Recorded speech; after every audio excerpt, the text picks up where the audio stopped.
Assalamualaikum bang. Salam. Buat saya makan tengah hari bajet RM10 bang Okey, baik bang. Nasi dia bang Nasi bang. Nasi ni kira tambah halal. Tambah halal? Cukup bang, banyak bang. Cukup. Okey, baik. Habis kalau lapar betul boleh ambil sebunung lah. Boleh insya-Allah. Lemak, asam pedas, rendang, sup pun bang, kita ada. Masak lemak bang. Masak lemak Ini sambal kerang, paru belada, daging asam pedas dia. Banyak Habis kalau RM10 dapat apa bang? RM10 kita bagi nasi, tambah halal, lauk kita kasih ayam. Ayam? Boleh bang? Boleh. Ambil yang paling besar sekali bang. Paling besar kan? Naik boleh bang? Boleh? Boleh okay, kita bagi bayam, kita bagi sayur. Sayur?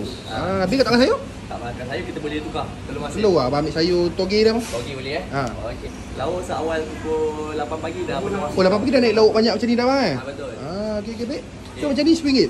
Okey, ada lagi. Apa? Kita bagi free air. Air? Siram ataupun teh. Siram ataupun teh lah. Panas boleh, sejuk boleh. Satu air dengan ayam, sayur, nasi, tambah halal. RM10. Makan luar Okey baik. Okey bang, kita pun ada jual sarapan juga. Sarapan pagi Ni di antara hot selling kita. Apa ni? Lontong goreng. Lontong goreng? Dengan mi kari tetel.